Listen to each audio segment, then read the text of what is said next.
belum kumpul semua. Kelompok 9 belum Pak Mufti. Waduh, kelompok 9. Kalau kelompok 1 udah. Kelompok 6 sudah, Pak Mufti. Kelompok 6 sudah.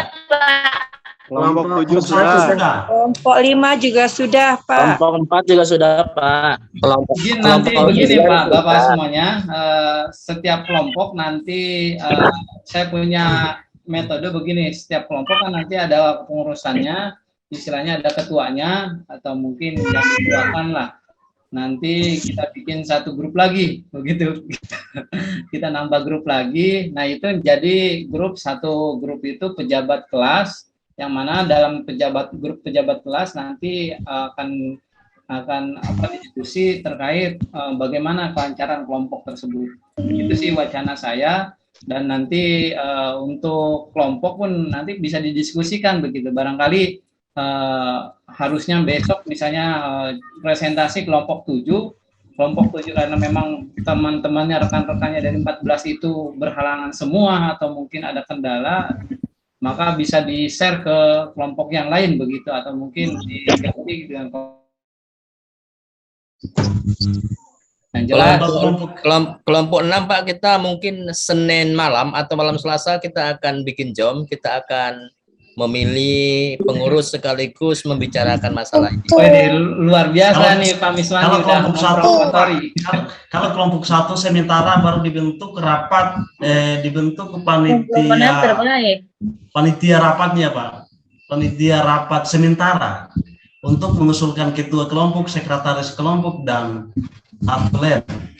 Yang jelas nanti kelompok-kelompok tersebut mungkin bisa dibilang ada kelas di dalam. Barangkali itu tadi barang agak masuk atau mungkin off-cam, nanti bisa Bapak Ibu bantu menyampaikan materi tersebut, share ilmunya, share pemahamannya. Bentar Bapak Ibu, saya mau hubungi Pak Mulyana dulu, mungkin Bapak Ibu ya, barangkali beliau mau lupa atau mungkin Mana kelompok 7 ini? Pak Mustafa. Bagi teman-teman yang kelompok 9 segera menghubungi nomor yang tercantum di kelompoknya masing-masing ya teman-teman ya.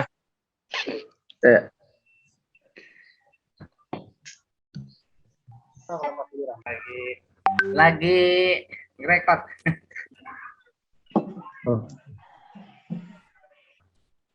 Ya, salam ya. Ya, beliau ada. Di mana? Di kamar mana? Hah? Di kamar mana? Oke. Sudah ada. Oke. Assalamualaikum teman-teman. Assalamualaikum Pak Dr. Ahmad Mulyana. Salam. Alhamdulillah nih Pak Dokter sudah berkenan, sudah berada di tengah-tengah kita. Alhamdulillah Bapak Ibu semuanya. Ini mata kuliah di mata kuliah ketiga di hari Sabtu ini, kita harus lebih semangat lagi. Sebelum kita mulai perkuliahan, alangkah baiknya kita berdoa sesuai keyakinan dan agamanya masing-masing. Berdoa dimulai.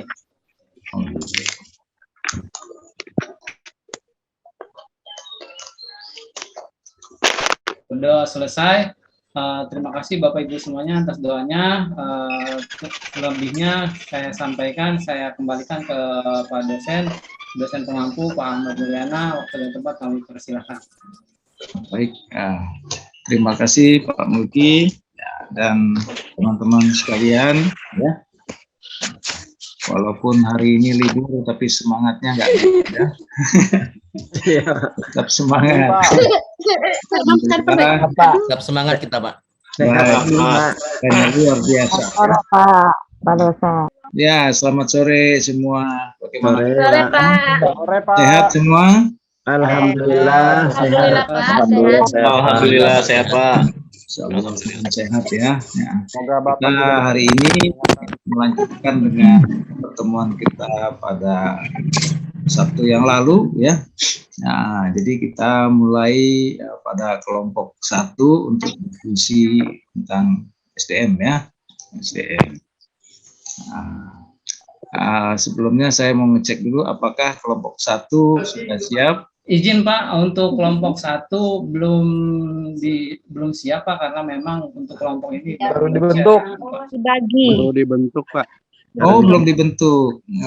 baru dibuat Pak, baru dibentuk. Izin baru Bentuk kelompoknya Pak. Iya. Gitu ya. Berarti kita mundur satu Minggu tahap, depan. satu step ya. Depan, insyaallah, Pak. Satu step, berarti belum siap. Ini semua tapi kelompoknya sudah ada ya. Sudah, Pak. Kelompoknya sudah. Pak. Sudah Pak. Sudah, Pak. Ini mau untuk depan. Pembagian Langsung materi 2 kelompok aja next week, Pak. ya. Betul. Langsung 2 kelompok aja next week, 2 Pak. Biar kelompok. kita nggak Memang kelompok 2-nya sudah siap. mau senang Mungkin nggak minggu tahu sih, depan. Pak. Itu diserahkan kepada kelompoknya kan ya, Pak. Gitu. Minggu depan. Ada yang sudah siap? Boleh. Kalau mau siap presentasi duluan boleh. Nggak mesti urutan dari kelompok 1. Belum Bapak, bagi. Kelompok 1 kayaknya udah siap, Pak. Belum disiapkan. Bagi berbentuk. Materialnya belum ngumpul, Pak. Materialnya. Ini baru masuk dalam tahap musyawarah pleno Pak. Ini baru dalam tahap pleno Pak. Tahap itu, pleno. Pak, kelompoknya Pak. Belum diputuskan. Belum diputuskan, Pak. Kelompok 6 aja baru terbentuk, Pak. Apanya terbentuk? Ketua kelas sudah ada. Iya. Ketua kelas siapa? Ketua kelas. Ketua kelas dari kelompok 1, Pak, katanya, Pak. Nah, Belum ada, Pak. Belum ada ini. Pak, belum Pak. Baru pada masuk ke ya. kelompok grupnya Pak.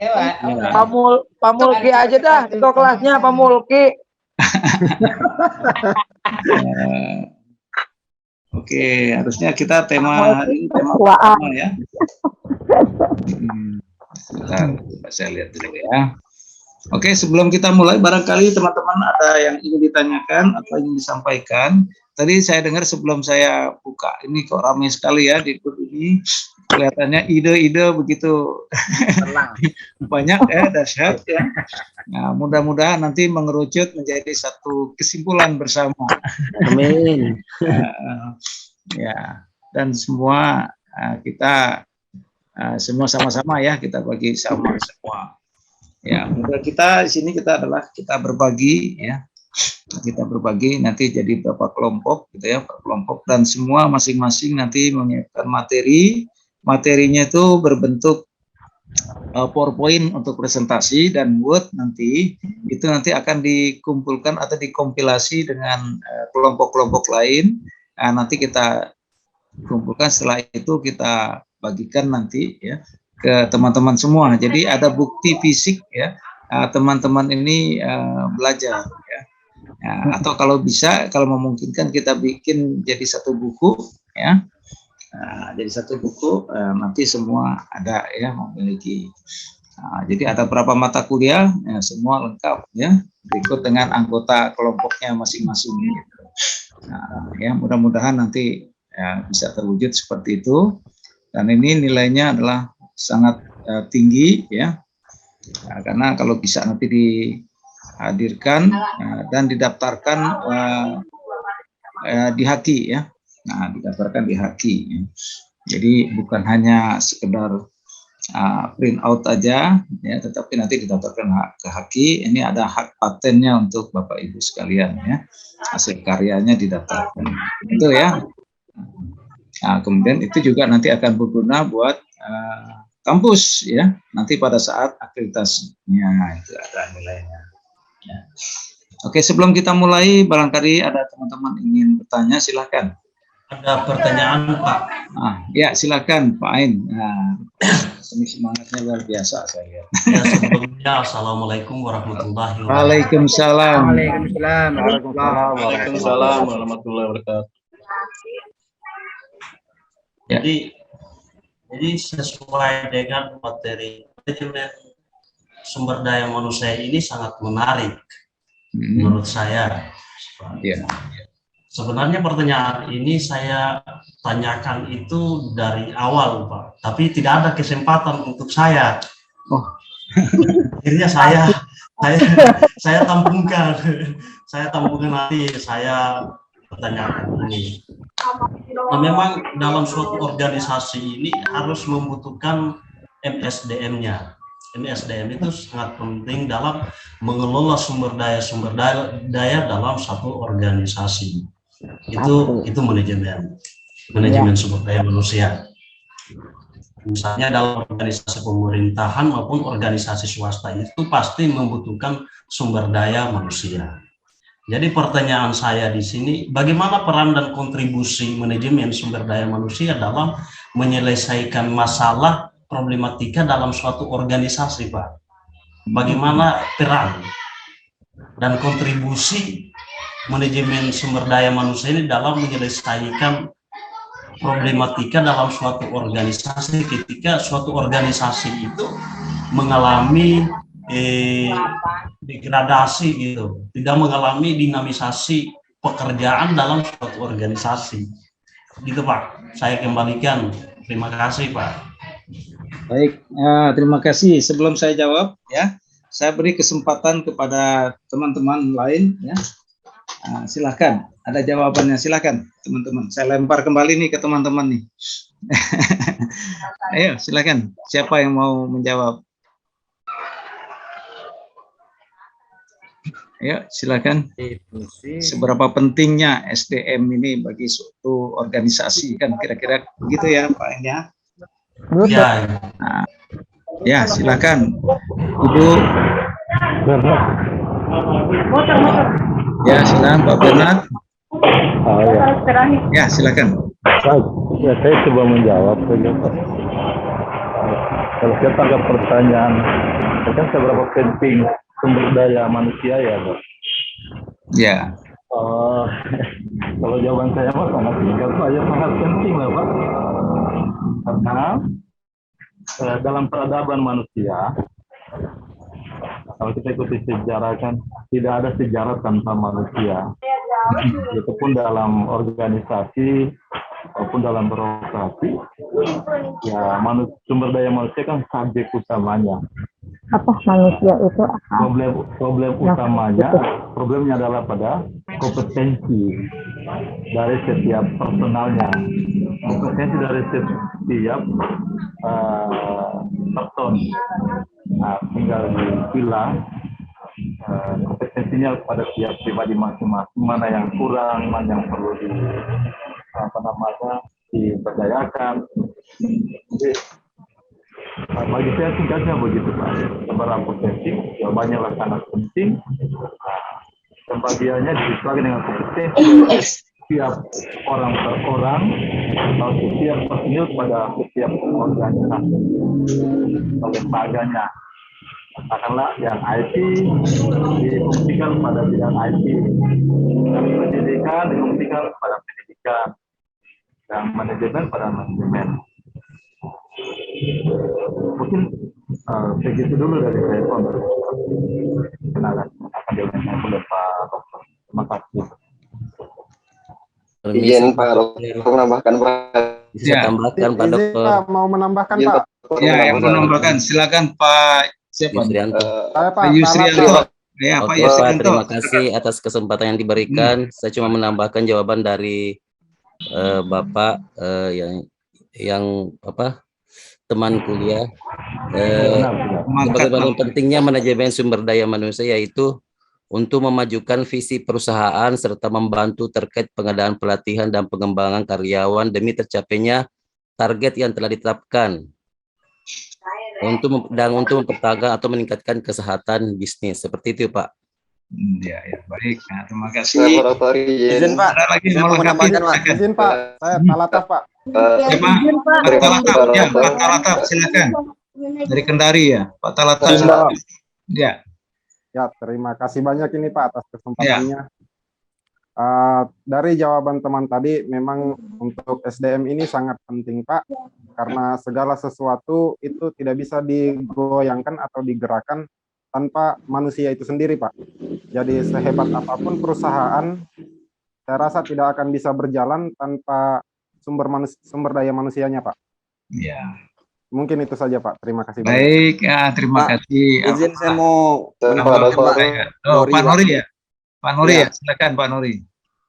Ya, perkenalkan nama saya Nori Andrianto, asal dari Riau. Saya ingin menambahkan beberapa tanggapan atau jawaban dari teman-teman tadi kan. Jadi gini Pak, sederhananya manajemen sumber daya manusia. Manajemen kan terdiri dari dua kata tuh Pak. Manajemen dan sumber daya manusia gitu kan. Kalau manajemen itu definisinya, definisi sederhananya gini Pak. Ada suatu kelompok, ibaratnya kita ada di suatu perahu gitu kan, atau suatu kapal. Tujuannya dari kelompok itu tuh untuk mencapai suatu tujuan tertentu gitu. Sama juga dengan di perusahaan. Kemudian terkait dengan sumber daya manusia adalah orangnya gitu. Jadi manajemen sumber daya manusia adalah kita ibaratkan seperti rodanya gitu. Saking pentingnya, ibarat sepeda motor, dia tuh roda gitu. Tanpa ada roda nggak bakal bisa jalan sepeda motor itu gitu. Begitupun di dunia bisnis kan, tanpa ada manusianya otomatis perusahaan itu nggak bakal jalan. Jadi ibarat itu dari 4 bagian manajemen sumber daya manusia, operasional, keuangan, pemasaran, itu tuh saling berkaitan, berhubungan, nggak bisa dipisahkan satu sama lain kayak gitu. Jadi pada intinya manajemen sumber daya manusia itu adalah aset perusahaan, aset yang sangat penting. Ibarat sepeda motor tadi, dia tuh rodanya gitu. Ibarat pemain bola, kaki Lionel Messi itu asetnya gitu. Sekian Pak dari saya kalau untuk contohnya Pak. Ya, oke, terima kasih Pak Mufi Andrianto ya. Masih ada yang menambahkan? Boleh izin menambahkan Pak Dela dari Ibu Anissa, coba Ibu Anissa. Ya. Terima kasih Pak. Assalamualaikum warahmatullahi wabarakatuh.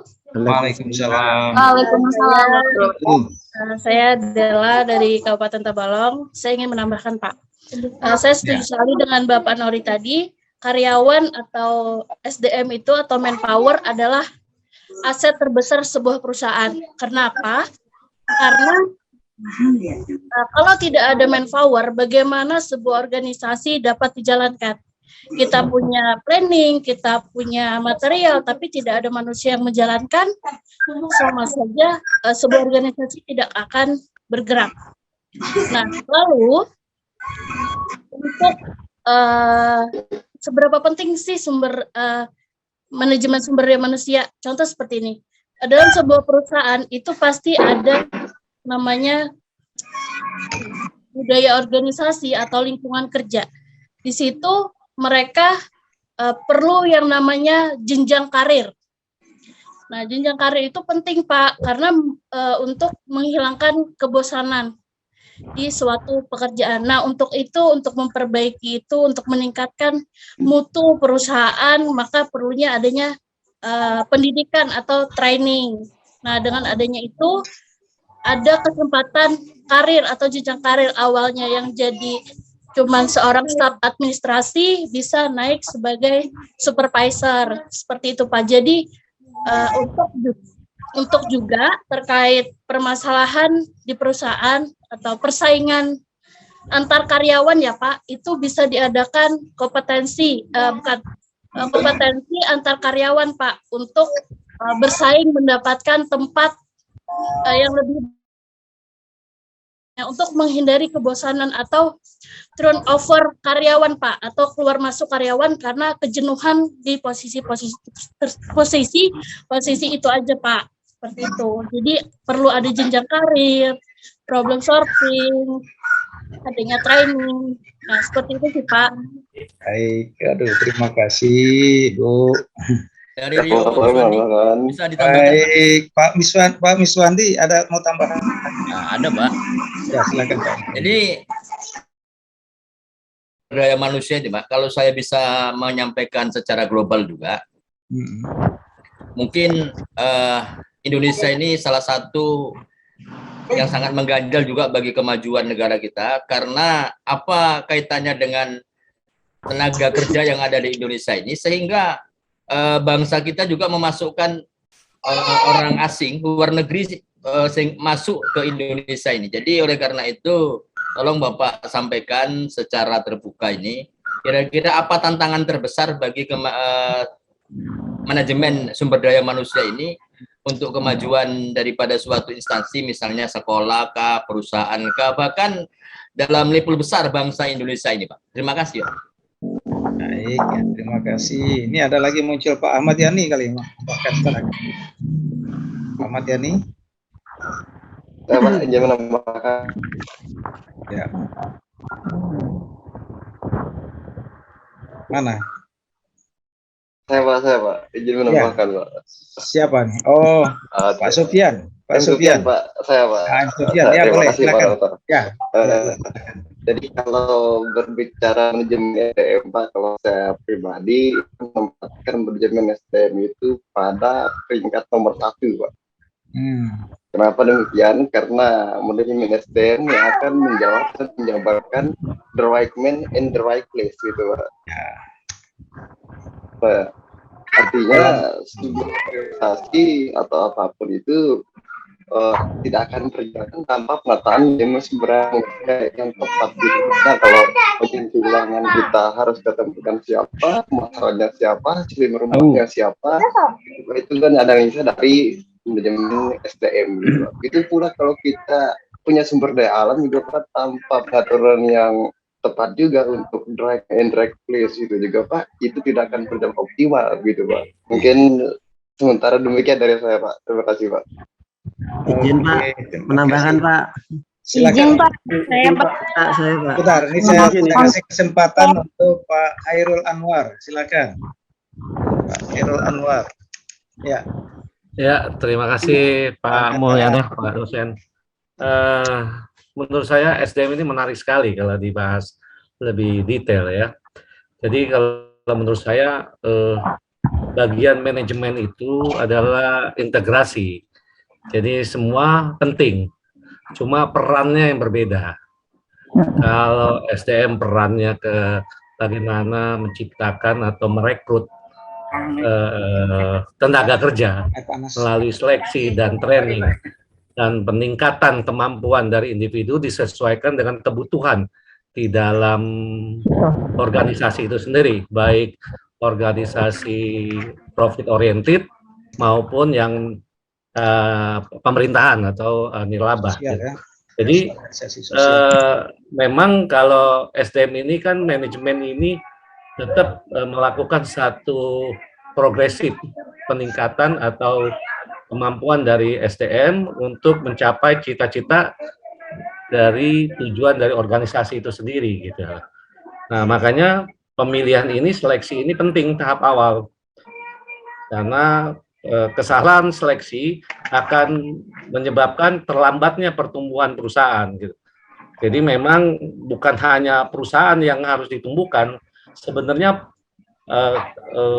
SDM itu yang harus ditumbuhkan dengan mungkin pendidikan, training ataupun reward yang harus diberikan sehingga perusahaan merasa memiliki, ya, SDM itu memiliki rasa memiliki terhadap perusahaan sendiri, sehingga optimalisasi daripada tujuan perusahaan akan lebih efektif dan efisien gitu. Menurut saya semuanya adalah integrasi. Jadi memang perannya yang berbeda-beda. Menurut saya itu. Kalau keuangan ya memang bagaimana mengelola uang itu. Jadi 4 komponen manajemen terutama SDM ini sebenarnya sebagai, menurut saya sebagai dashboard buat pimpinan organisasi atau perusahaan di dalam menerapkan kebijakan untuk pertumbuhan. Oke, ya. Masih ada? Mana owner atau pimpinan ini bisa memilih orang yang bisa menciptakan, menseleksi dan menciptakan dan mengembangkan SDM-nya sendiri gitu loh. Disesuaikan dengan tujuan dari perusahaan itu sendiri dibentuk gitu loh. Begitu Pak dosen, Pak Prof. Terima kasih. Saya Pak, tanya Pak, Dokter Liana. Pak siapa nih? Pak Zakaria. Pak Zakaria, ya silakan. Terima kasih Pak, saya cuma ingin menambahkan sedikit Pak. Sumber daya manusia itu sangat penting, betul apa yang dikatakan oleh teman-teman. Sumber daya manusia adalah sebuah kunci kesuksesan untuk sebuah organisasi atau sebuah perusahaan. Mungkin hanya itu saja, Pak. Baik. Ya, Saya, terima Bapak. kasih. Assalamualaikum warahmatullahi wabarakatuh. Salam, terima kasih Pak. Dari saya, Bapak. Pak, Ibu siapa tadi semangat ini? Ibu siapa barusan? Dari saya, Bapak. Ya, silakan Ibu. Ya, selamat sore. Terima kasih atas kesempatannya, Bapak. Menurut saya, peran SDM dalam suatu organisasi itu sangat penting. Karena di mana SDM dari seseorang itu dia yang akan menghasilkan gagasan, informasi, dan yang akan membuat konsep. Sehingga SDM itu memikirkan secara output yang akan dikeluarkan bisa berguna bagi semua orang. Dari Terima kasih Bu. Nah, luar biasa Pak Burhan, mau sambung aja. Iya Pak, iya terima kasih Pak. Iya terima kasih. Jadi yang saya tadi seberapa penting sumber daya manusia untuk sebuah perusahaan ataupun sebuah organisasi. Jadi menurut saya sumber daya manusia ini lahir dari mulai dari manajemen pendidikan. Jadi saya berbicara manajemen pendidikan ini karena output daripada manajemen sumber daya manusia itu lahir daripada pendidikan. Nah, kemudian tujuan daripada manajemen ini adalah alat untuk mengukur terwujudnya suatu keberhasilan bagi seseorang di perusahaan yang dia pimpin. Nah, kemudian jadi perusahaan itu maka dia akan merasa bangga ketika memiliki seseorang yang memiliki sumber daya manusia yang profesional. Mungkin itu saja ya dari saya Pak. Baik, terima kasih Burhan ya. Satu lagi. Sangat nih, hampir semuanya sudah. Izin Prof. Pak Simpson ya. Pak Simpson Ya, silakan. baik. Terima kasih Dokter.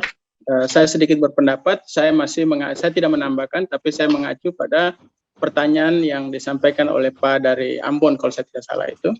Pak siapa saya lupa nama. Ya. Oh ya baik. Baik, ini berkaitan dengan bagaimana peran manajemen sumber daya manusia dalam mengatasi konflik yang terjadi di suatu perusahaan. Tentunya saya berpikir bahwa suatu perusahaan pasti ada konflik karena di sana terdiri dari sumber daya manusia yang berbeda-beda, ada misalnya konflik soal gaji, konflik soal pekerjaan dan lain sebagainya, itu memang tentu akan terjadi perusahaan. Nah, bagaimana peran sumber daya manusia? Sumber daya manusia menurut saya konflik itu bisa diminimalisir apabila semua sumber daya manusia yang berada di dalam suatu perusahaan tersebut bisa bekerja sesuai dengan tupoksinya masing-masing, dan fungsi manajerial dalam hal ini pimpinan perusahaan adalah bagaimana bisa memberikan pandangan-pandangan arah-arah bahwa semua sumber daya yang ada dalam perusahaan ini bekerja sesuai dengan tupoksinya. Hal lain lagi mungkin diberikan pendidikan dan pelatihan supaya semua sumber daya manusia melaksanakan peran dan fungsi sesuai dengan tupoksinya masing-masing. Mungkin saya berpikir itu saja untuk mengatasi konflik yang terjadi di dalam suatu perusahaan itu. Terima kasih.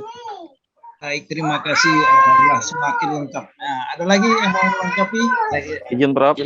Ya, siapa nih?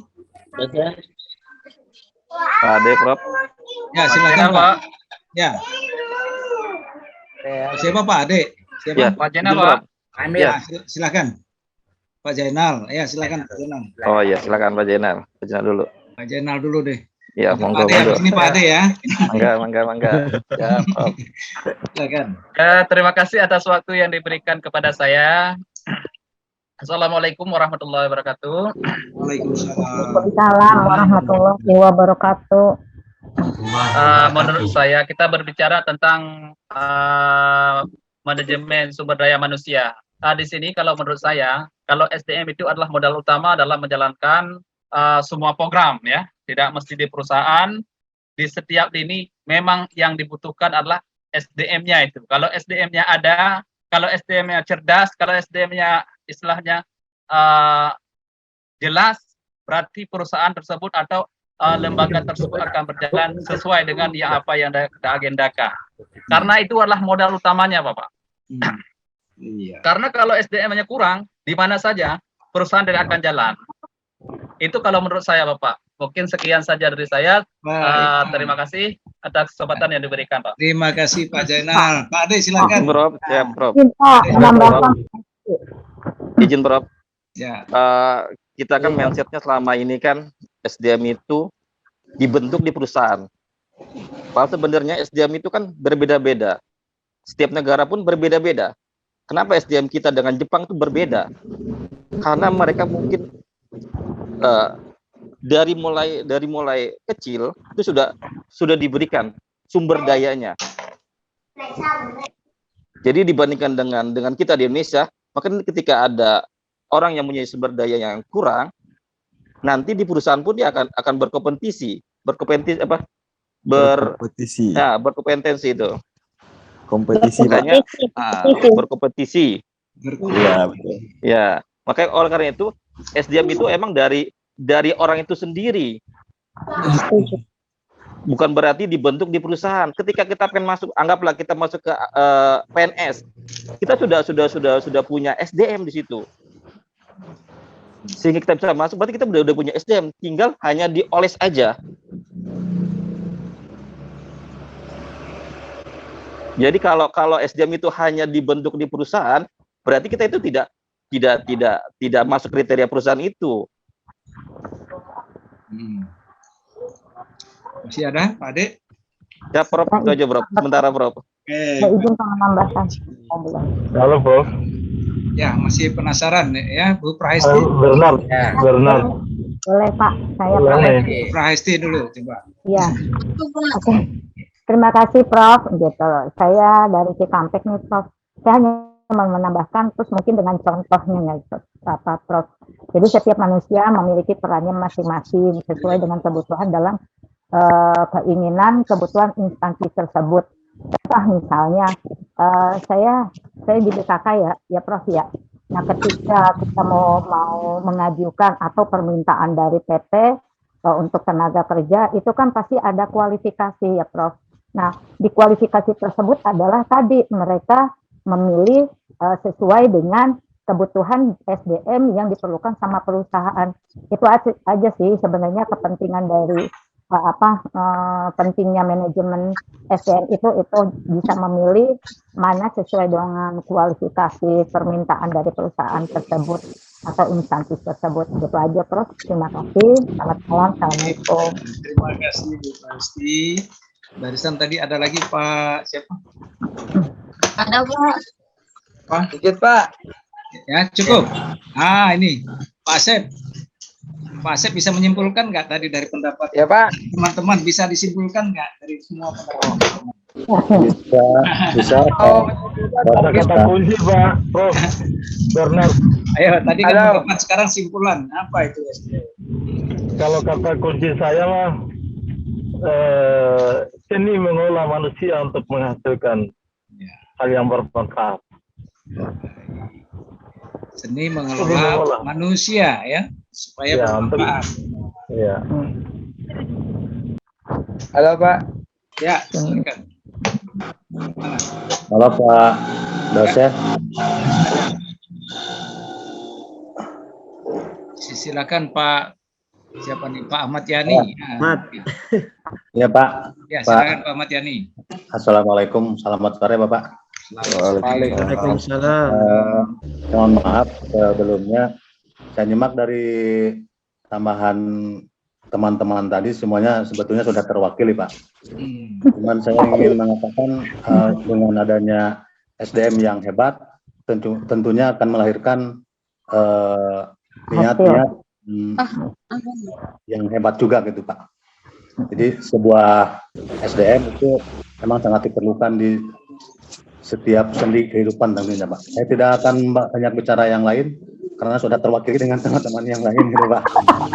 Ya, mantap. Selamat sore, Bapak. Assalamualaikum. Waalaikumsalam. Setia, Bapak. Alhamdulillah.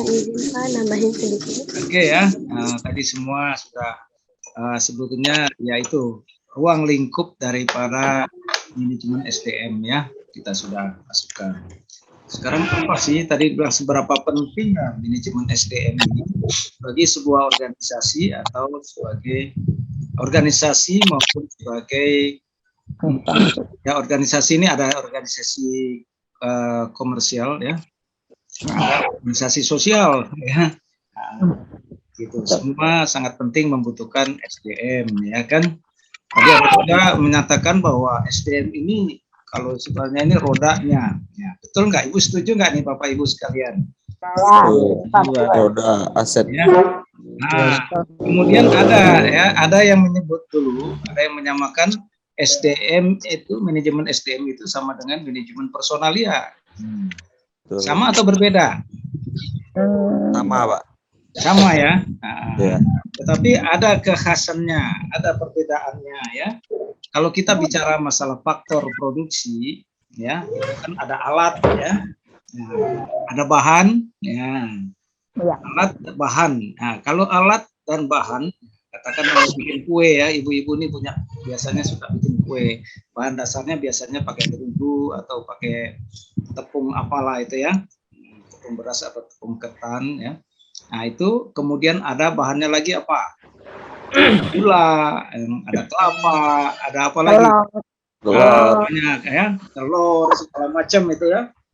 Nah, dan lain-lain. Sekarang kalau tadi ya itu taruh diletakkan di meja ya, bisa jadi kue.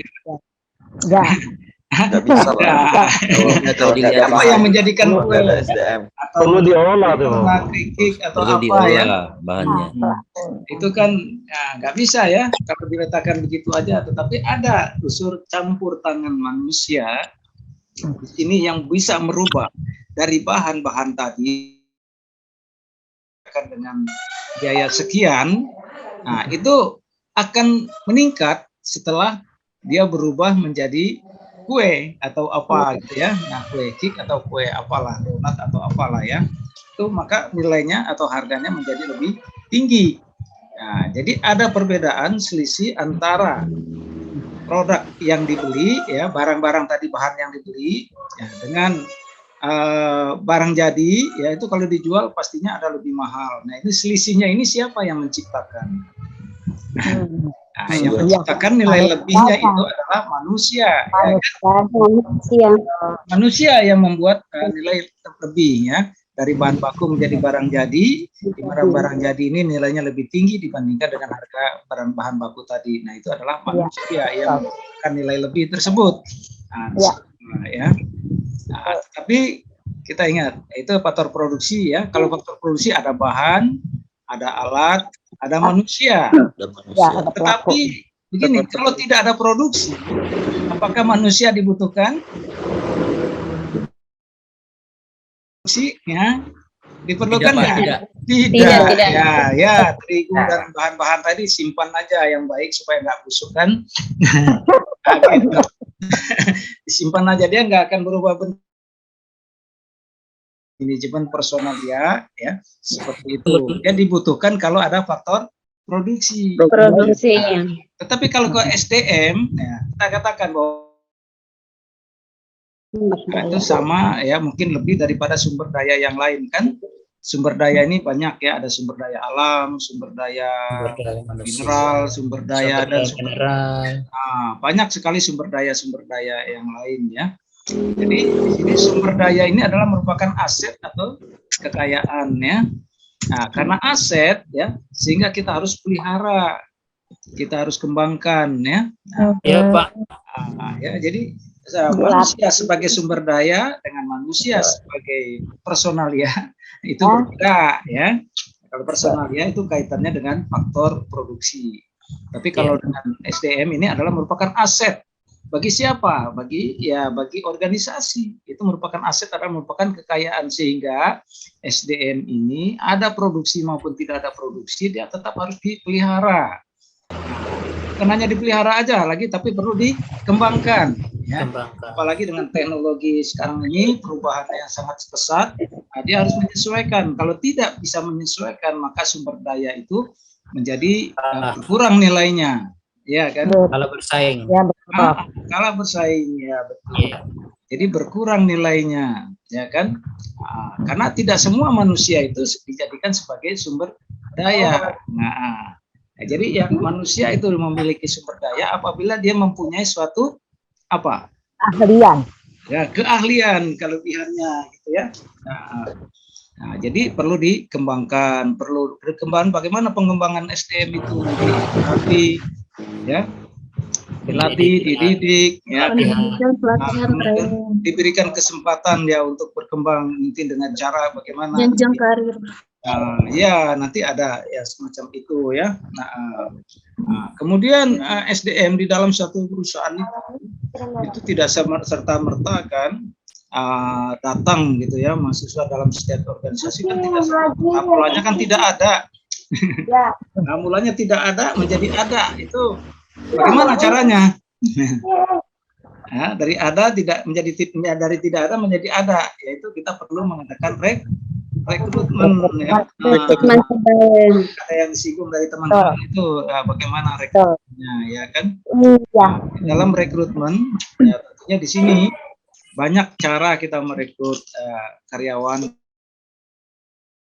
Nah, di sini bagaimana yang kita inginkan adalah sumber daya yang berkualitas.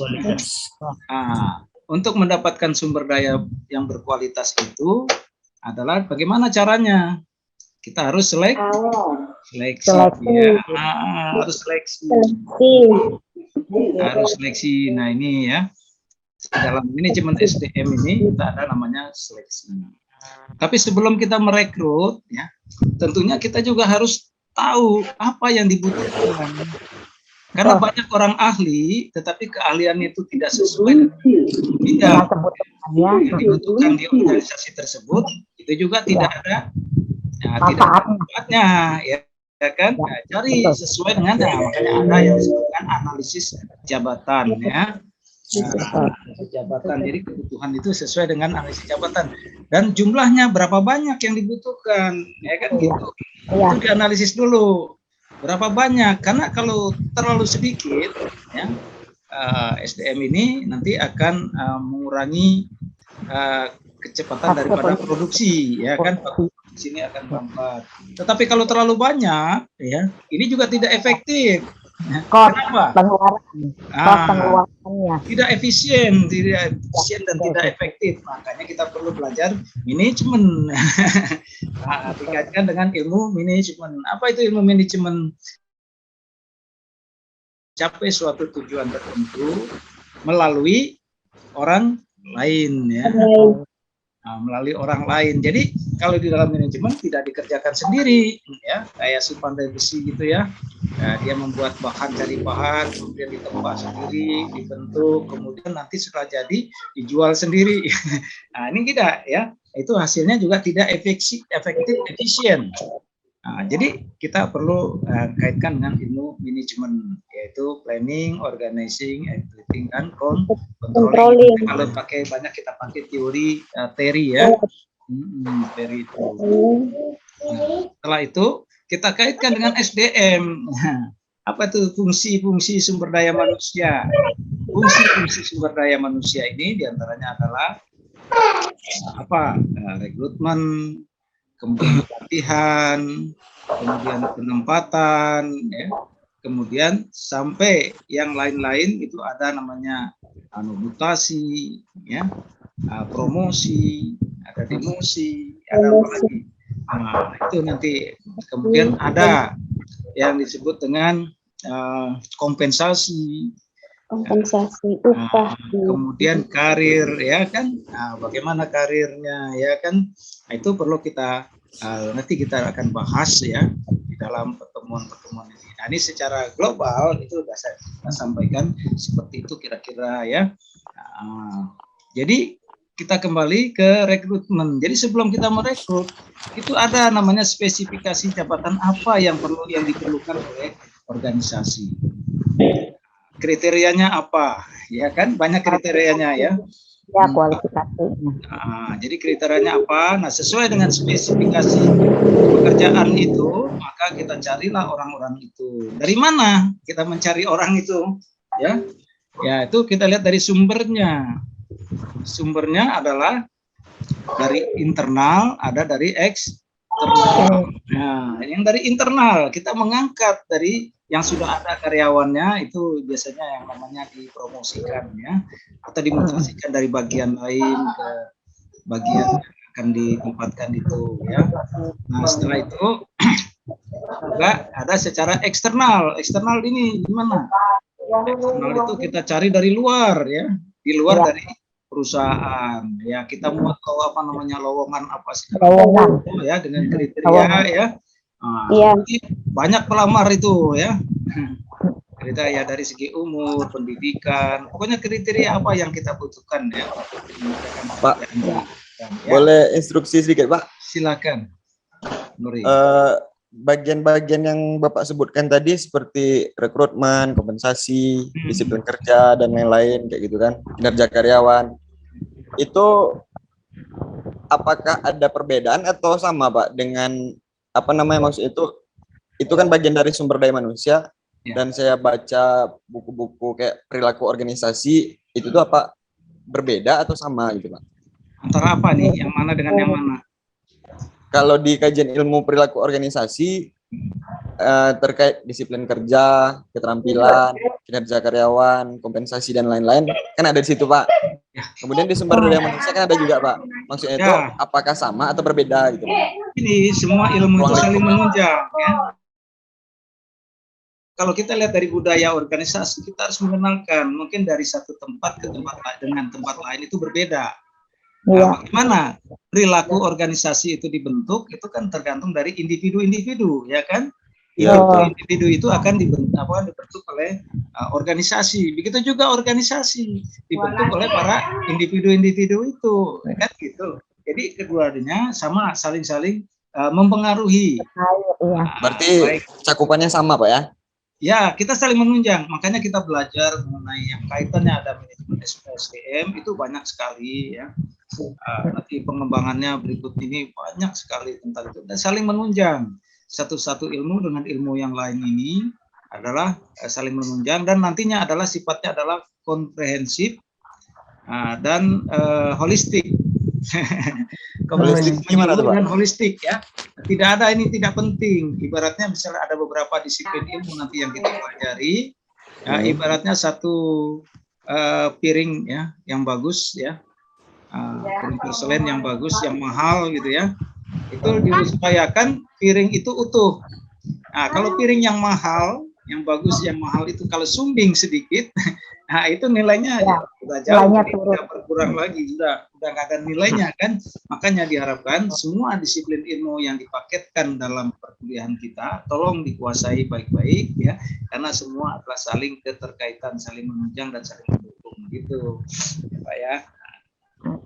Oke Pak, siap. Sama, jadi kadang-kadang SDM ada nggak titik temunya dengan marketing, ada, ya kan? Ada, nanti ada saling menunjang. Ya, nanti kaitannya nanti akan ada titik temu, ada irisan antara ilmu satu dengan ilmu yang lain. Dan di situ. Izin Prof. Ya, silakan Pak Ade. Izin Prof. Prof, mau tanya Prof, apa kira-kira korelasinya antara fungsi SDM dengan unggul dan bersaing, Prof? Unggul dan bersaing ya, dengan dengan fungsi dari SDM itu sendiri. Ya, fungsi SDM ya, dengan SDM yang unggul dan bersaing. Iya, dengan adanya persaingan di tingkat SDM itu. Kalau kita bicara masalah fungsi, itu adalah karena kebutuhan organisasi itu, ya. Nah, kebutuhan organisasi itu juga dalam rangka menghadapi persaingan. Sekarang ini udah dunia tanpa batas ya, globalisasi ini. Dan bahkan sekarang ini dengan teknologi orang nggak perlu jauh-jauh datang kemana ya, cukup dari tempatnya masing-masing sudah bisa melakukan sesuatu ya kan gitu. Dengan teknologi dengan zaman digital ini ya, semua seakan-akan dunia ini tidak ada jarak ya, tidak ada jarak. Jadi dunia ini besarnya semakin kecil ya. Dunia ini hanya segenggaman sekarang ini. Nah, dimanapun ya pasti kita lihat ya, dengan gadget itu kita bisa menyambung dunia, sektor hukum ke dunia ya. Nah disinilah ya sehingga fungsi-fungsi daripada informasi dan segala macam itu ya sangat terbuka ya, dan persaingan ini betul-betul sangat kuat gitu ya, sehingga siapa yang tidak menguasai teknologi dia akan ditinggalkan gitu ya. Akan digilas oleh teknologi itu sendiri. Oleh karena itu perlu kita belajar ya. Kita perlu belajar ya. Tapi Prof, izin Prof, ya, jika suatu tempat atau perusahaan itu SDM-nya unggul, tapi tidak memiliki SDA-nya, Prof, itu gimana, Prof? Sumber daya Iya. Nah, Iya. ya tetap kita bangun adalah SDM ya. Perlu kita bangun SDM. Dengan penguasaan SDM ini dia akan mencari SDA. Dia bisa menemukan SDA yang tadinya barang atau namanya itu yang tidak bermanfaat bisa dirubah menjadi barang yang bermanfaat. Barang limbah menjadi barang bermanfaat. Itu karena apa? Karena SDM-nya canggih. Iya kan? Bisa. Jadi dikatakan di sini modal manusia, di sebagai SDM ini sebagai modal manusia ya, sehingga perlu investasi ya. Ya, tadi siapa Ibu? Tia. Tia, silakan. Iya, izin Prof, ini mohon maaf menyamakan konsep yang ada dalam pikiran saya. Ya, silakan Bu Mutia. Kalau salah saya dalam memahami gitu Prof. Tadi ada salah satu SDM itu kita menciptakan berkualitas dengan cara mungkin ada analisis jabatan dan juga seleksi atau open recruitment. Nah, untuk itu Prof, pasti kita juga ketika sudah mendapati SDM yang dimaksudkan sesuai dengan kualifikasi, akan ada evaluasi gitu ya Prof ya, untuk melihat bagaimana kinerja dari para SDM ini. Waktu yang paling efektif dan juga mungkin ada standarisasi waktu gitu Prof untuk evaluasi ini. Oh, mungkinkah berkalanya seperti apa gitu Prof, karena saya pernah di posisi ini juga tidak memahami betul soal ini gitu. Dan yang kedua Prof, ini untuk sistem yang tadi internal, ada spesifikasi jabatan itu dari sumbernya ada internal dan juga ada eksternal gitu ya Prof ya. Nah, internal yang dimaksud ini itu apakah rekomendasi dari internal yang sudah ada di perusahaan, ataukah ini memang orang rekanan atau seperti apa gitu Prof, mungkin lebih dalam dijelaskan gitu Prof, mohon. Dan juga terakhir ini Prof, untuk fungsi dari analisis jabatan ini siapakah yang memegang peran atau bertugas untuk analisis jabatan, apakah HRD atau ada pihak lain seperti itu. Terima kasih Prof, saya kembali. Baik, ya terima kasih. Nah, ini makin tambah menggigit ya. Oke. Bapak Ibu ini ya nggak salah, karena Bapak Ibu dari latar belakang yang berbeda dan punya pengalaman juga yang berbeda, ya sudut pandangnya juga berbeda. Makanya bagus ini, alhamdulillah kelas kita ini sangat dinamis ya. Alhamdulillah saya bersyukur bahwa kelas kita ini sangat dinamis ya, Bapak Ibunya sangat energik ya. Oke, tadi pertanyaannya ya mengenai apa sumber daya yang berkualitas ya dengan sumber daya alam ya. Tadi saya katakan sumber daya ya lebih penting mana? Karena yang menjadi subjek ini siapa? Alam atau manusia? Kan? Jadi subjeknya adalah manusia. Manusia ini sebagai subjek ya dalam hal ini ya. Nah, dia yang menentukan, dia yang menggerakkan orang-orang ini ya untuk lebih mempunyai daya guna ya. Mempunyai daya guna ya kan. Tadi mengenai sumber, ada internal, ada eksternal, dan kapan diadakan perubahan atau apa ya? Seleksi. Nah, seleksi itu segala macam. Nah, terus di sini kita di dalam akademik ya, dalam kita membahas ini, kita tinjau dari sudut akademik ya. Karena ada juga dilihat dari segi kepentingan. Ini sangat kompleks ya. Ada segi kepentingan, tetapi kita di sini harusnya lebih ke profesionalitas ya. Lebih ke profesionalitas, artinya apa? Ambilin gelas dong. Profesionalitas artinya apa? Tidak ada intervensi dari siapapun, murni ini adalah kebutuhan daripada perusahaan. Ya, kalau Bapak Ibu ini jadi pengusaha ya, Jangan nanti ada saudara, oh ini saudara saya, ini bukan, ini orang lain, ini teman dekat dan sebagainya, itu tidak profesional. Kalau nanti yang dilakukan seperti itu ya, hanya berdasarkan kedekatan, maka siap-siap aja akan terjadi kehancuran ya. Kalau profesional kita lihat, walaupun itu orang lain ya, tapi dia mempunyai kualitas yang bagus ya, mempunyai keahlian yang sesuai ya, yang mumpuni, yang sesuai dengan yang dibutuhkan oleh perusahaan, ambil dibandingkan daripada saudara sendiri yang tidak mempunyai kemampuan yang seperti itu. Ya, kita harus objektif. Seleksinya adalah berdasarkan profesionalitas itu. Persaingan antara SDM ini dia harusnya bisa meningkatkan, mengupgrade keahliannya dengan cara apa? Ya, ini ya salah satunya adalah seperti yang Bapak Ibu lakukan sekarang ini, bagaimana Bapak Ibu mengupgrade keahliannya, yaitu dengan mengikuti atau menambah ilmu. Nah, di dalam pendidikan ini ada yang formal, ada yang tidak formal, ya kan? Itu banyak. Pokoknya bagaimana dia jadi lebih tajam lagi, ya kan gitu. Kapan waktunya? Di sini kita sesuaikan. Ya, kita tidak mempunyai jadwal yang pasti ya. Kenapa jadwal yang pasti? Kalau jadwal yang pasti, misalnya saat ini kelihatan lagi baik-baik aja, berjalan baik, gitu ya. Karena tuntutan dari harus adanya rolling, maka kita adakan rolling ya. Saya kira itu juga kurang bijak. Jadi kapan? Ya lihat sesuaikan dengan kebutuhan. Nah, sesuai dengan kebutuhan. Wah, ini kelihatannya produktivitas menurun ini. Gimana nih caranya supaya ada penyegaran? Ya, ambil kebijakan. Perlu diadakan rotasi jabatan supaya nanti ada tantangan lagi di situ, ya kan? Gitu. Ada yang kurang ini ya kita juga harus perhatikan, ada yang kurang ini kok kelihatannya susah ya, seringkali error gitu ya, pekerjaannya tidak tuntas ya segala macam. Nah, itu kita adakan. Makanya setiap perusahaan, masing-masing pimpinan itu harus mengadakan penilaian para bawahannya ya. Jadi setiap saat dia harus mengadakan pengamatan dan menilai bagaimana kinerja dari para karyawan yang ada ini. Nah, suatu saat nanti ya misalnya dibutuhkan, maka orang itulah yang kita rekomendasikan untuk diangkat gitu ya. Nah, jadi gitu. Kalau waktunya jadwal seperti apa namanya yang memerlukan jadwal, saya tidak seperti itu ya, tapi ya kita sesuaikan dengan kebutuhannya. Kebutuhannya itu apa yang bisa merubah? Ya tadi perubahan iklim,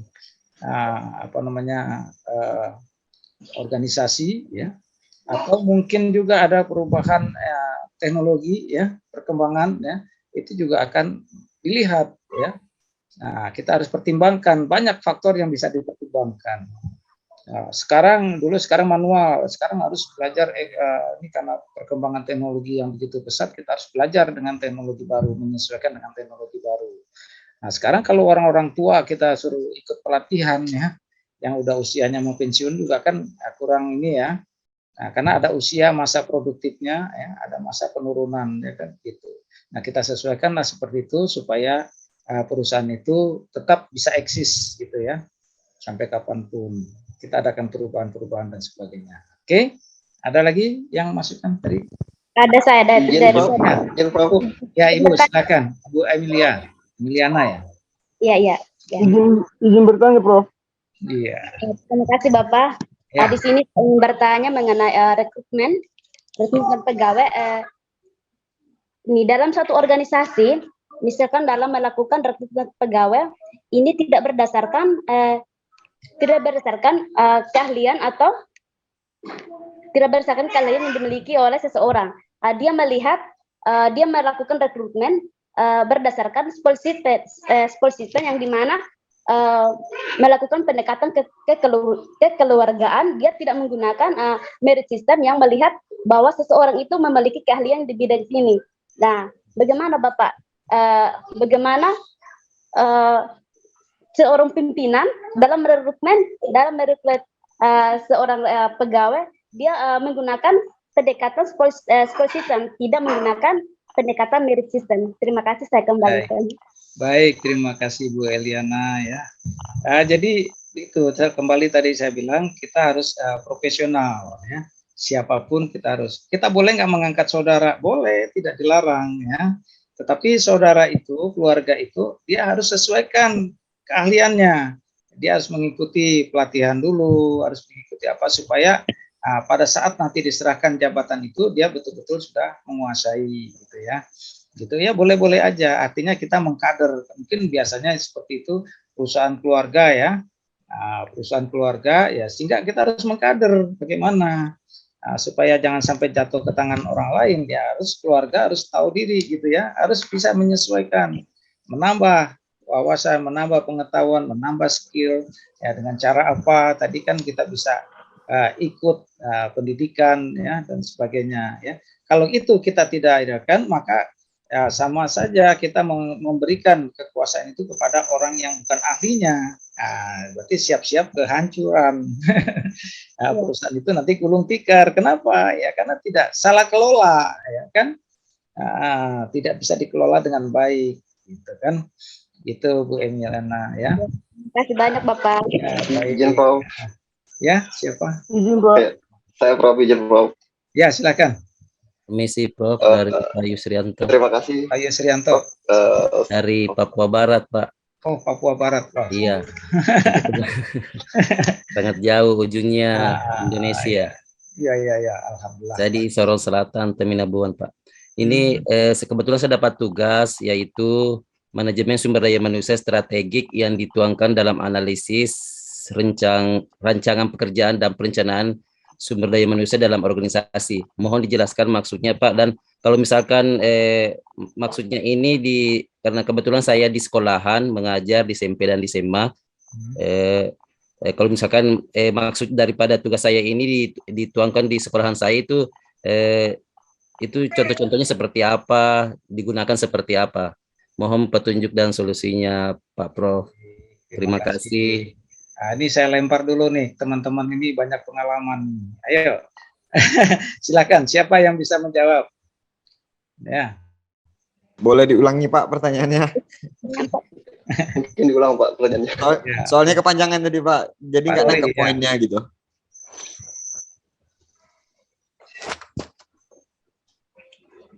Pertanyaannya boleh diulangi Pak? Kurang nangkep poinnya Pak. Iya. Masih unmute.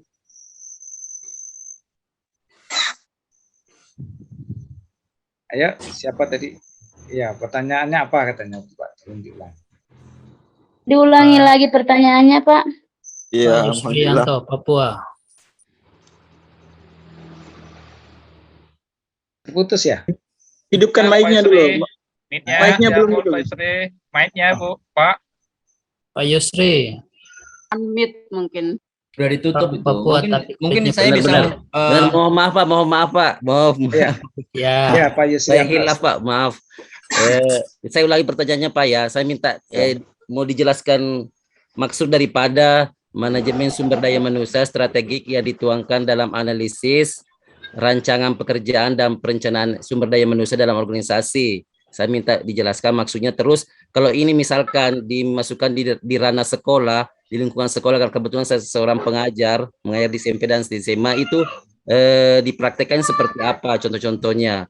Mohon petunjuk dan solusinya. Terima kasih. Oke, Pak Novi mau jawab? Boleh Pak. Ya. Ya. Pak Nori.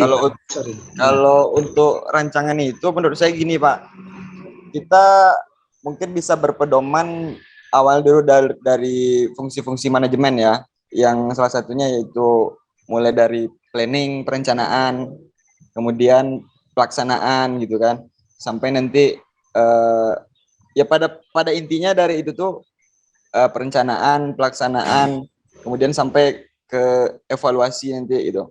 Pada intinya kalau disederhanakan bahasanya seperti ini, sama kayak bahasa di bagian produksi tadi itu.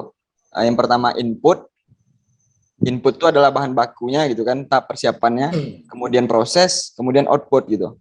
Jadi rancangan apa dulu yang studi kasusnya yang di sekolah tadi Pak? Ya, ditanyakan apa rencananya? Rencananya apa ya? Iya Pak. Saya bisa menambahkan. Saya ingin kita sebagai guru menambah sumber daya manusianya gitu dulu sebelum ke siswanya. Saya bisa menambahkan kira-kira. Iya. Oke, menambahkan Pak. Ya, boleh Pak. Silakan dulu Pak. Terima kasih atas kesempatan yang diberikan. Salam hormat kepada Bapak Dokter. Kebetulan saya sebagai kepala sekolah, tapi saya kepala sekolah di tingkat SMP sederajat, namanya MTS Ujung Polija di pesisir Provinsi Riau, namanya Kabupaten Rokan Hilir. Pas di pinggir laut itu.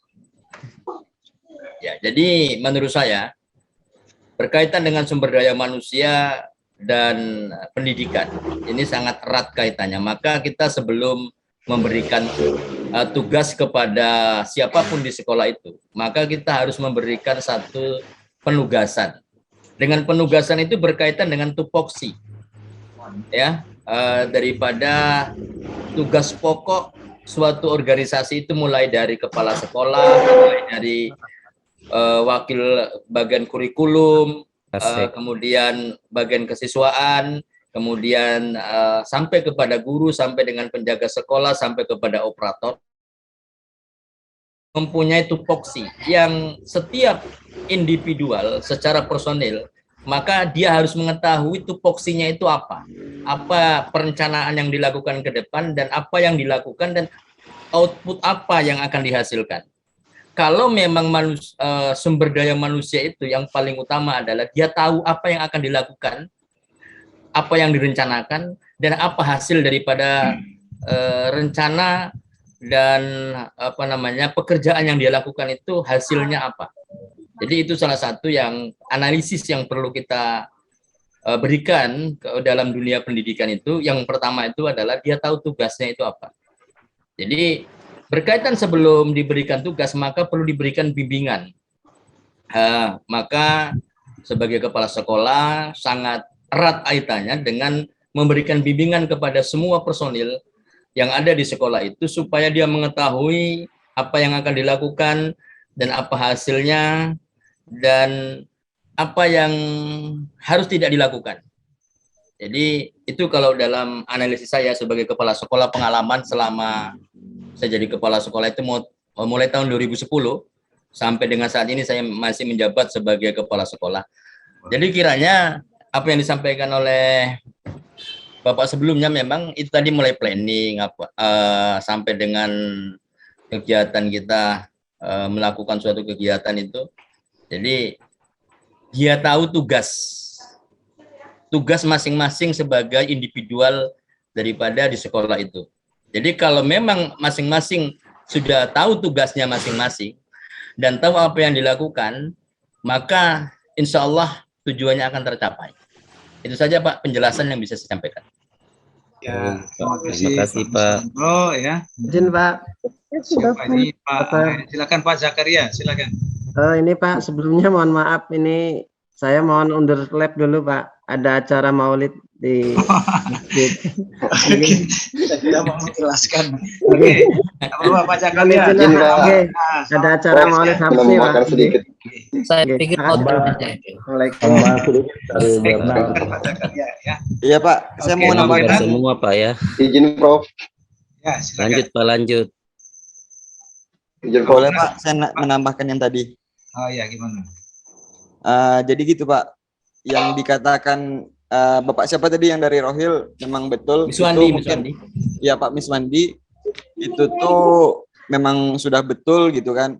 Itu terkait contoh yang lebih spesifik terhadap sekolah. Mungkin karena Bapak udah menjadi kepala sekolah, mungkin pengalaman di bidang itu ya. Cuman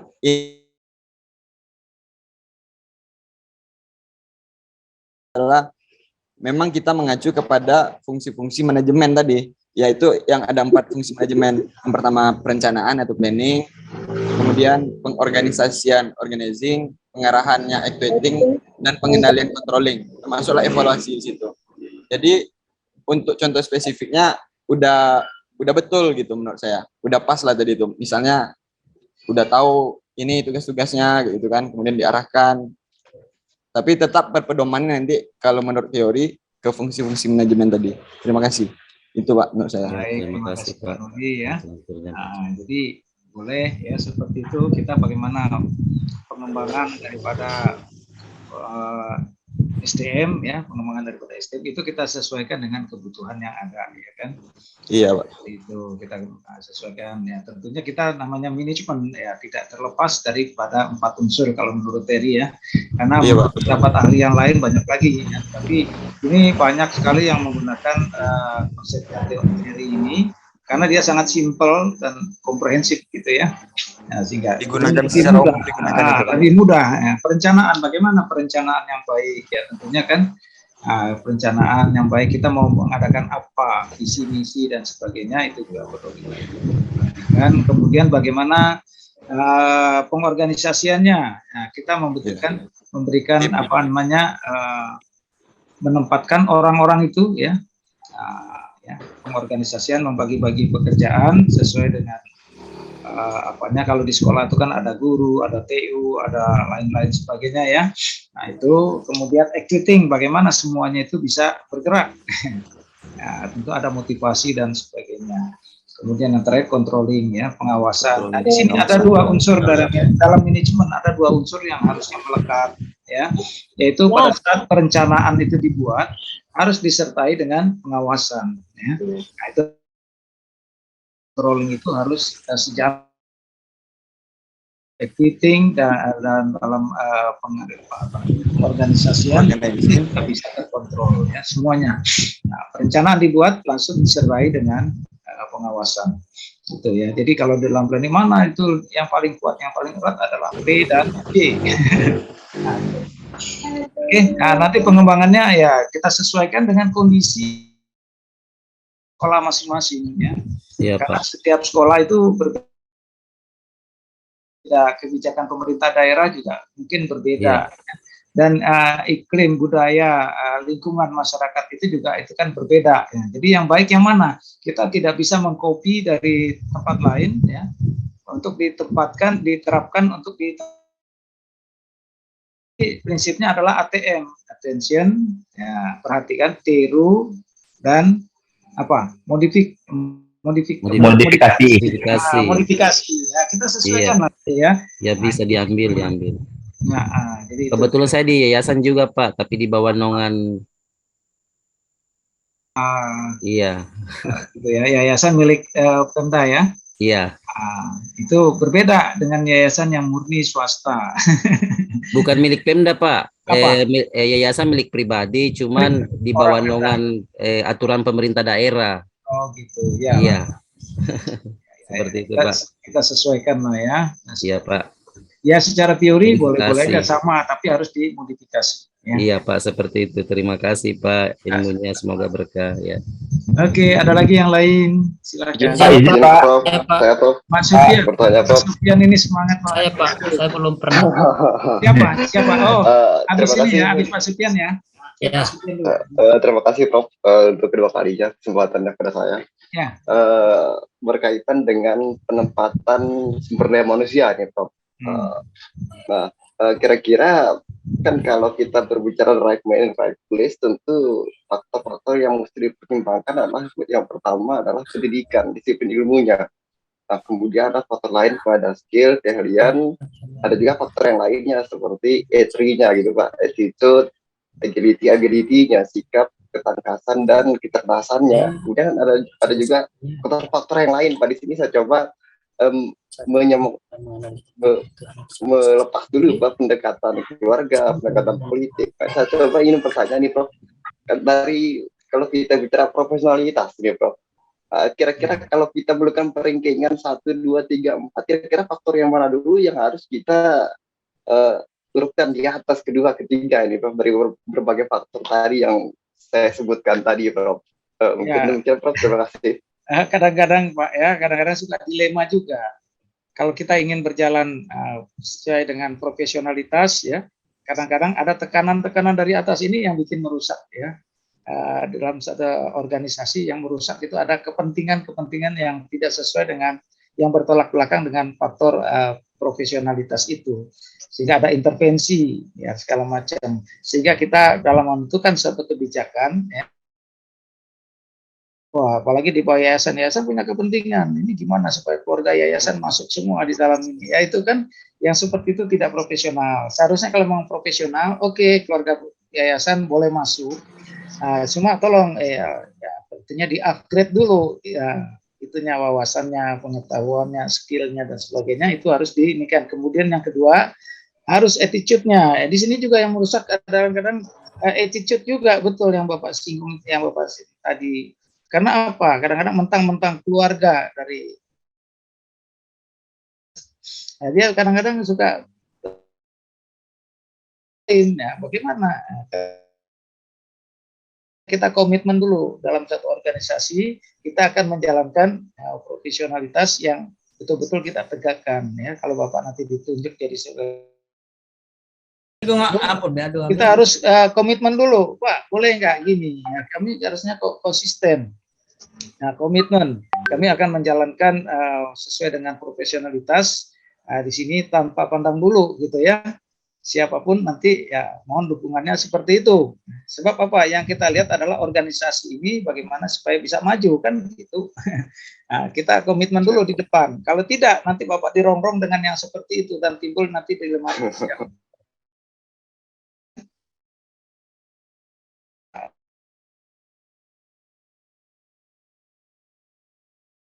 Iya, Bapak. Siapa?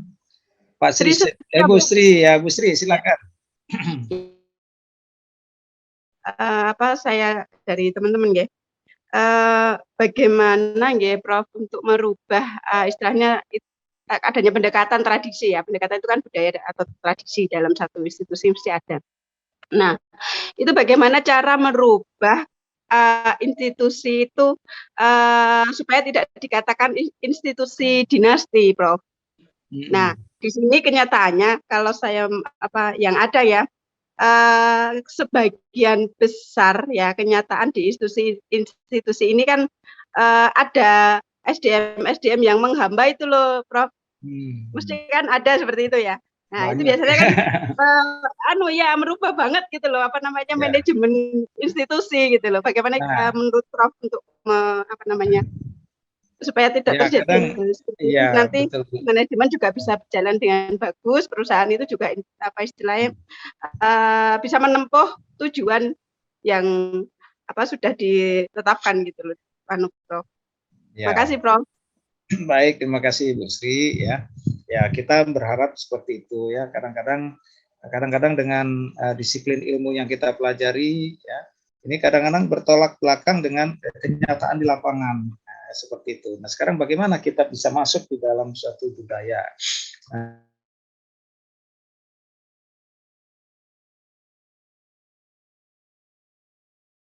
skill Bapak Ibu harus di-upgrade, ya, artinya sudah mumpuni lah ya, sudah mumpuni.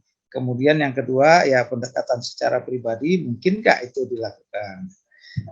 Sebab nanti ada subjektivitas. Kalau kita mau berani merubah sekolahnya, kadang-kadang kita ingin merubah perilaku yang ada di organisasi ini, tetapi nanti kita sendiri yang mental. Karena apa? Di antara mereka juga punya kaki tangan dan punya orang-orang untuk mempertahankan posisinya, kan gitu. Nah, ini yang dilemanya adalah seperti itu. Nah, tetapi kalau kita mau jalankan ini ya susah ya. Nah, apalagi kalau perusahaan itu kita harus rubah total. Rubah total, kita nggak bisa merubah itu sedikit-sedikit. Nah, kita ingin merubah sedikit-sedikit itu sulit ya. Kecuali ya paling kita bisa panutan apa yang diberikan tanggung jawab kepada kita ini, kita selesaikan dengan sebaik-baiknya sehingga orang lain akan menilai ya bagaimana kita itu gitu. Sementara yang lain bagaimana gitu ya. Nah, memang itu ya sulitnya kita merubah sesuatu yang sudah berjalan gitu, apalagi sudah dikuasai oleh orang-orang tertentu ya. Nah, ini sulit, kita teriak-teriak pun akhirnya kita juga yang mental. Nah, gitu ya Bu Sri ya. Nah, yang penting kita belajar ilmu yang benar aja deh. Ya, makanya masuk di Untara. Kita belajar ilmu yang benar ya. Sehingga setiap ibu nanti bisa mengambil keputusan, ini dasar teorinya seperti ini gitu kan. Nah, gitu ya. Tapi mungkin bisa istilahnya ada rollingan pejabatnya gitu atau berikutnya, Prof. Insya Allah ke depannya jadi kepala dinas ya, kepala dinas kesehatan ya, Ibu. Amin, ya Allah, amin. Ya, Mengaminkan aja Pak Matur suwun. ya. Kita nunggu nanti. Tapi jangan putus asa, tetap ada yang baik ya. Nanti suatu saat akan muncul yang baik ya. Insya Allah, Prof. Matur Iya, suwun. kita yakin aja ya. Kita melalui pendekatan ke Pak Pali yang paling berkuasa di situ. Oke, Ya, makasih Prof. Bu Sri. Matur suwun, Prof. Ya, baik sama-sama. Izin mau Izin, Pak. tracing. Ya, Izin Pak. Bernard, Izin Pak. tracing aja Prof dari Saya Bernard. Pak. Pak siapa nih? Pak Salahuddin. Bernard. Pak Bernard. Ya, Pak Bernard ya. Iya. silakan. Ya. Baik Pak Prof, terima kasih atas kesempatan yang kesekian kali. Maaf nih agak sedikit dalamnya agak luas lah pertanyaannya, tracingnya ini. Saya menggarisbawahi tadi kita sepakat kalau sumber daya manusia itu aset utama peradaban. Saya menggunakan istilah peradaban karena kalau kita belajar dari sejak dunia ini ada, manusia sebagai pelaku utama peradaban itu sendiri. Nah, kemudian tentang manajemen sendiri kan tentang sistemnya. Saya lalu berefleksi tentang situasi kita saat ini, Prof. Bangsa kita ini, menarik tadi Prof mengingatkan kami bersama bahwa ini maksudnya sumber daya ini selain manusia ada juga sumber daya alam dan lain-lainnya. Nah, menariknya bahwa negara kita ini katanya kaya dengan berbagai macam sumber alam. Boleh dibilang salah satu saja sekarang, Prof. Salah satu kantong terbesar sumber gas alam yang sekarang mau digarap adalah blok Maselat, persisnya di tempat saya. Nah, dan juga tentu di tempat yang lain selama ini sudah kita ketahui bersama.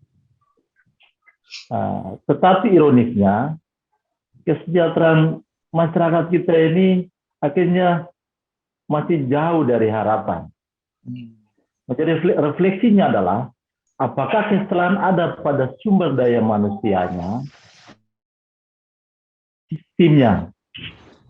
Nah, padahal sesuai data statistik BPS, yang menjadi aset utama bangsa ini kan 100 sekian juta jiwa.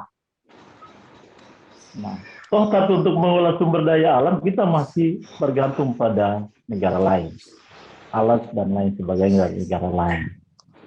Nah, kira-kira salahnya di mana kita ini? Maaf, ini agak sedikit ke dalam dengan refleksinya. Nah, ini mumpung diskusi menarik, saya merasa dibangunkan dari mimpi dari setiap perspektif. Terima kasih Prof. Itu dari saya. Mohon. Di situ kita kan terkait masalah kebijakan dan masalah politik, masalah macam-macam lah ya. Ini seringkali juga ada pertentangan di daerah ya.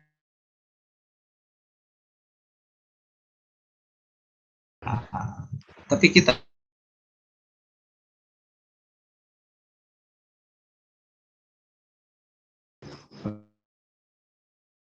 ya, SDM ini memegang peranan penting ya.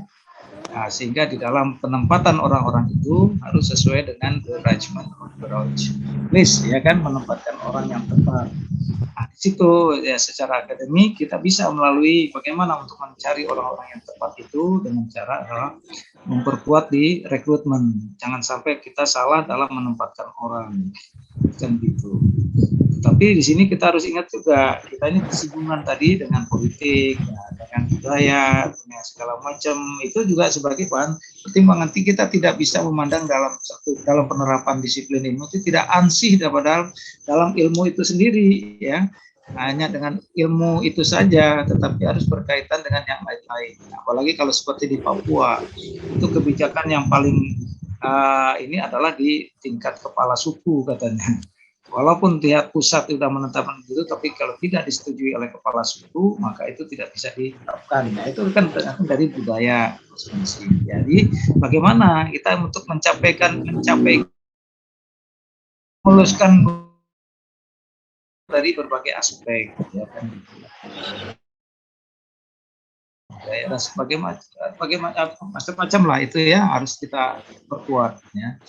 Nah, tetapi pokoknya di sini kalau kita bicara masalah SDM, kita paham betul dengan SDM. Nah, seperti itu. Kalau kita bicara masalah ekonomi, kita paham betul dengan ekonomi. Nah, di situ memang nanti seperti Bapak Ibu itu nanti akan dibutuhkan di daerah masing-masing.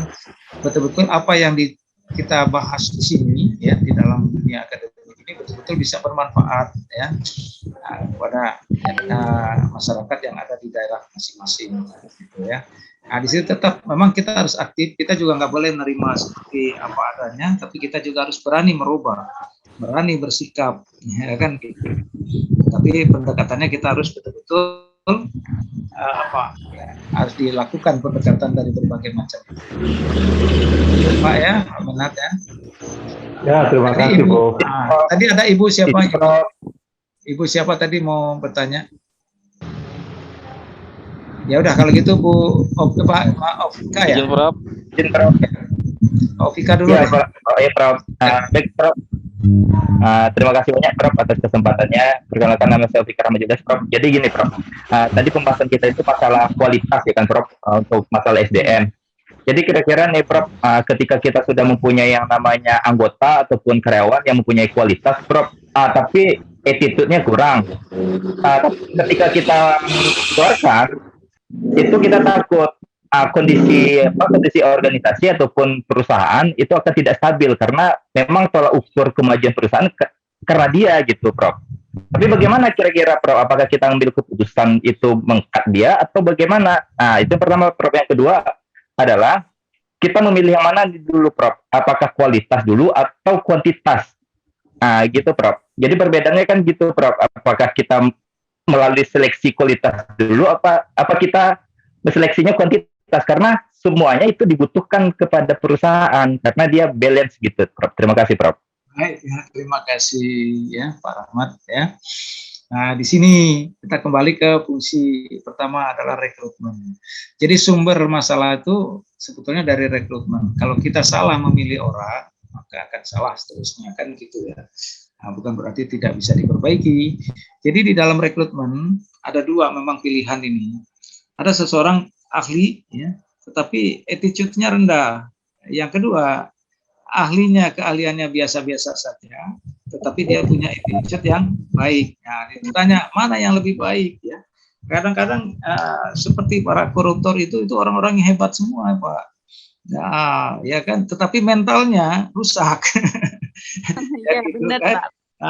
Mentalnya rusak. Jadi di sini yang perlu kita ini karena orang-orang yang seperti itu, yang attitude-nya rendah itu karena dia udah karakter sulit ya dirubah ya, karakter itu sulit dirubah. Ya.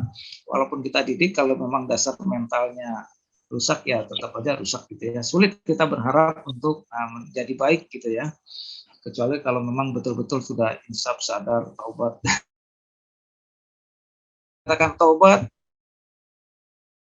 Tomat. Tobat nanti kumat. Nah, itu yang seperti itu. Jadi kita lebih mengutamakan, kalau buat saya itu lebih mengutamakan adalah attitude ya. Kalau skill kita bisa tambah kok. Kita bisa didik ya. Yang penting punya kemauan, nah, bisa kita didik ya, kita tambah skillnya dengan kursus dan sebagainya. Itu bisa kita upgrade. Tapi kalau perilaku, ya, attitude itu sulit ya, karakter, ya kayak gitu. Izin bertanya, Prof. Boleh tempat, Prof. Oke, Pak Hairul, silakan dulu. Kalau kualitas dan kuantitas tadi bagaimana, Prof? Kuantitas, sebentar ya. Oke, kuantitas dan kualitas tetap kita cari. Ya. Jangan mentang-mentang kita butuh orang yang banyak, ya. Apapun kita pakai bisa, ya. Harus kita cari lagi. Memang di dalam rekrutmen itu tidak serta-merta kita dapatkan apa yang kita harapkan dalam satu putaran. Kita cari lagi, kita rekrut lagi. Ya. Kalau ada di internal, kita cari di eksternal. Ya. Boleh, Prof. Ya. Izin Komen. bertanya, Prof. Ya, Ya, terima oke. kasih. Ya, Pak Khairul, silakan. Ya, makasih Prof. Ini menarik Prof. Sebenarnya korelasi antara prestasi dengan budaya ya, gitu. Ini juga kita alami juga sih ada yang kayak gitu. Karena kadang-kadang nih misalnya contoh bagian SDM pemasaran. SDM pemasaran ini sulit untuk kita ciptakan dengan waktu yang cepat gitu. Tapi perusahaan harus tetap menghasilkan karena perusahaan tanpa penjualan sama aja bohong gitu. Tapi dilemanya ini Paretonya saat orang ini bisa memberikan kontribusi 60% daripada omset. Tapi karakternya ya kadang-kadang ngambil uang, kadang-kadang pakai uang. Ini kan dilema nih. Nah, untuk perekrutan baru ini memang butuh waktu gitu loh. Jadi saya sih balik lagi sih kalau mempunyai manajemen SDM yang kuat, sebenarnya itu tidak bermasalah gitu. Itu memang harus, makanya manajemen SDM ini tetap harus upgrade, menghasilkan orang-orang berpotensi dan berprestasi. Nah ini tetap harus dijalankan. Tapi kalau dapat itu, dilepas pun sayang, ini antara dua nih, dilepas hilang 60%. Nah, dipegang puyeng kita gitu, pusing juga. Tapi saya ikat dia waktu itu saya ikat sama dia dengan cara memberikan reward sebenarnya gitu. Saya kasih dia reward, kalau Anda tidak ada penyimpangan target segini, maka saya berikan reward segitu gitu. Nah, sambil kita ngebentuk SDM marketing yang baru gitu loh. Sehingga tidak mengganggu dari pertumbuhan perusahaan di dalam omset itu sendiri gitu. Nah, memang SDM ini dilema gitu. Karena kita pilih betul orangnya, tapi karakternya tidak betul kadang kalau memang mengelola orang, baik itu di organisasi atau bekerja di orang lain, hal itu memang akan terjadi karena dinamis. Entah dia mau diambil sama orang lain karena memang potensi baru, di hijack lagi, dibayar lagi untuk pindah, kita akhirnya hilang SDM itu. Nah, makanya manajemen SDM itu perekrutan harus terus berkesinambungan. Jadi seasonable, tidak boleh berhenti dia. Nah, rotasi juga penting, naik jabatan juga penting daripada di hijack orang gitu loh. Jadi ini memang saya lihat pengalaman kita juga ada seperti itu, tapi solusinya memang kita harus siap. Perekrutan itu tidak berhenti pada saat udah dibutuhkan semua. Kadang-kadang kita perlu stop gitu. Kalau ada macamnya bisa keluar, bisa masuk lagi gitu. Jadi regenerasi, karena memang persaingan SDM di luar itu saling tarik-menarik dari perusahaan yang tidak mau berinvestasi. Dia mau langsung terima orang yang sudah jadi gitu. Nah, kita perusahaannya harus menciptakan orang, diambil orang, menciptakan, diambil orang. Tapi kalau kita tidak mendidik, maka perusahaan kita tidak tumbuh gitu loh. Jadi ini peran SDM yang efektif itu harus terus berperan menghasilkan orang-orang yang produktivitasnya tinggi gitu. Ya kira-kira gitu. Jadi memang harus kita berjuang di manajemen SDM-nya harus berkesinambungan gitu. Kira-kira gitu Pak Prof. Terima kasih Prof. Baik, terima kasih teman-teman sekalian ya. Nah, sekarang di daerah saya ini sudah azan maghrib ya. Nah, ini memang sangat menarik ya diskusi kita ini ya. Insya Allah ya semangatnya tidak pudar ya. Kita tetap Nah, saya sebentar nanti menjawab dari Pak Khairul ini ya. Nah, kita tidak luput juga adalah pembinaan. Kadang-kadang orang melakukan sesuatu yang kurang baik itu karena terpaksa atau karena ada sesuatu. Nah, di situ perlu kita adakan pembinaan. Nah, seperti pembinaan mental ya, terutama ini tetap kita jalankan. Di samping kita merekrut yang baru gitu ya. Nah, merekrut yang baru. Nah, kalau yang baru ini ya kalau bisa sih ya dicampur dengan yang lama. Nanti akan timbul virus penilaian virus yang berkelanjutan gitu ya. Nah, divisi yang lain gitu. Saya kira itu. Maaf Bapak Ibu sekalian ya.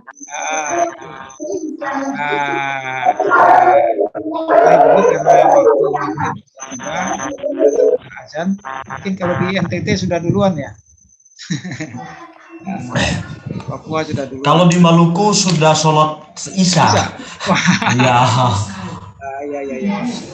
Jam 8 ini. Oke ya, kita ini alhamdulillah ini betul-betul nasional ini kelas kita ini kelas nasional. Iya, kelas nasional. Nusantara, wilayah Nusantara. Oke, terima kasih ya Bapak Ibu sekalian. Kita mengurangi. Terima kasih Pak Dok. Bapak Ibu sekalian. Terima kasih, Prof. Ya, terima kasih Pak. Terima kasih, Terima kasih. Salam hormat selalu.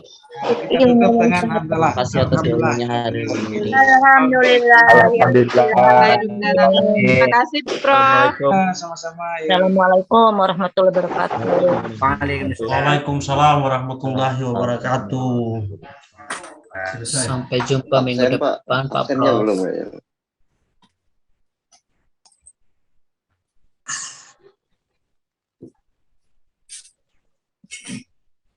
Ya, assalamualaikum warahmatullahi wabarakatuh. Selamat merayakan Idul Adha bagi saudara-saudaraku yang sedang merayakan. Belum Idul Adha, Semoga Pak. menjadi berkah. Maulid, Pak. Maulid. Idul Adha. Maulid itu Pak Bernard. Maulid ya. Kirain Pak Firnandus mana Pak Firnandus? Pak Firnandus. Bung. Aduh, Pak Firnandus di Pak Bernard Ambon mana? Oh, di Tantui. Iya, di Kota Ambon persis. Oh, Petambon. Kalau yang Pak Ai. Baik, izin Bapak Ibu semuanya, sekedar informasi kan terkait presentasi. Untuk pertemuan besok sudah dibuatkan manajemen materi atau mata kuliah manajemen pemasaran dan manajemen keuangan itu kelompok 1 dan 2. Adapun untuk matkul SIM, Sistem Informasi Manajemen dan Manajemen SDM, itu dari kelompok akhir, yaitu kelompok 12 dan 11. Begitu Bapak Ibu yang nanti bisa disiapkan untuk perkuliahannya. Barangkali itu aja informasi dari kami. Kurang lebihnya mohon maaf. Selamat menunaikan ibadah sholat maghrib bagi agama Islam dan selamat beristirahat bagi rekan-rekan semuanya. Saya akhiri. Assalamualaikum warahmatullahi wabarakatuh. Waalaikumsalam warahmatullahi wabarakatuh. Terima kasih. Recording